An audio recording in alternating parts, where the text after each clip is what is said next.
क्या नई शिक्षा नीति लागू होगी तो उसमें अनुदेशक और शिक्षा मित्र की हैसियत क्या होगी, क्या वो काम करेगा या वो नियमित होगा, ये सब बातें मुख्यमंत्री जी सदन में कह सकते हैं, तो कम से कम 2 लाख परिवार सुरक्षित तो रहें।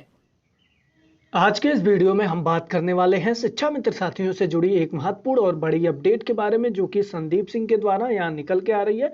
आप लोग इस वीडियो को अंत तक जरूर देखिएगा। माननीय मुख्यमंत्री जी हैं, प्रदेश के मुखिया हैं, किसी को भी कुछ कह सकते हैं, लेकिन मेरा तो सवाल उनसे ही बनता है कि माननीय मुख्यमंत्री जी, आपने नई शिक्षा नीति पढ़ी है कि नहीं पढ़ी है?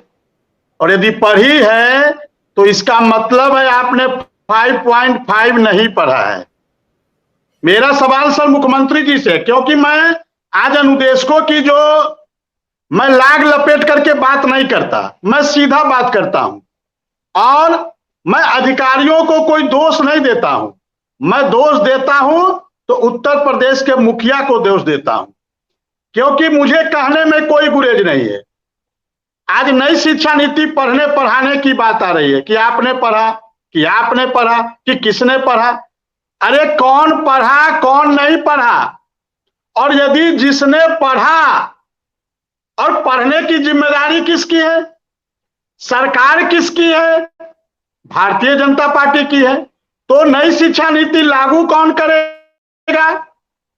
या लागू हो चुका या लागू नहीं हुआ?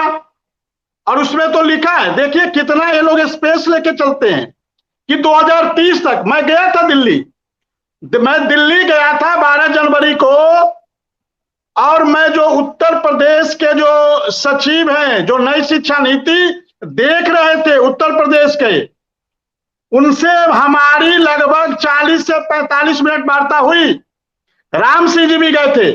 राम सिंह जी कानून के चूंकि अच्छे ज्ञाता है, अच्छे जानकार हैं, तो हम दोनों लोग उनसे बात कर रहे थे और उन्होंने कहा कि हमें भारत सरकार को कोई दिक्कत नहीं है।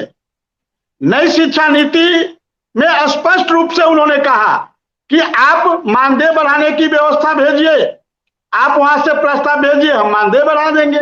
आप नियमित करने का प्रस्ताव भेजिए, हम नियमित कर देंगे। उन्होंने कहा, मैं जिम्मेदारी पूर्वक कह रहा हूं, भारत सरकार के सचिव जो उत्तर प्रदेश देखते हैं, उन्होंने स्पष्ट रूप से कहा कि केंद्र सरकार को, भारत सरकार को कोई दिक्कत नहीं है और ये सारी जो व्यवस्था करनी है राज्य सरकार को करनी है। तो यदि आज मुख्यमंत्री जी सदन में कह रहे थे कि नई शिक्षा नीति आपने पढ़ा कि नहीं पढ़ा, तो मैं तो माननीय मुख्यमंत्री जी से ही कहना चाहूंगा कि आपने नई शिक्षा नीति पढ़ी, और यदि आपने पढ़ी है वास्तव में, तो आपने 5.5 नहीं पढ़ा। हो सकता है 5.4 पढ़े हो, उसके बाद पन्ना पलट के अगले पन्ने पे चले गए हो। क्योंकि यदि आप वास्तव भारतीय जनता पार्टी का कोई विधायक, कोई सांसद, कोई मंत्री या बेसिक शिक्षा मंत्री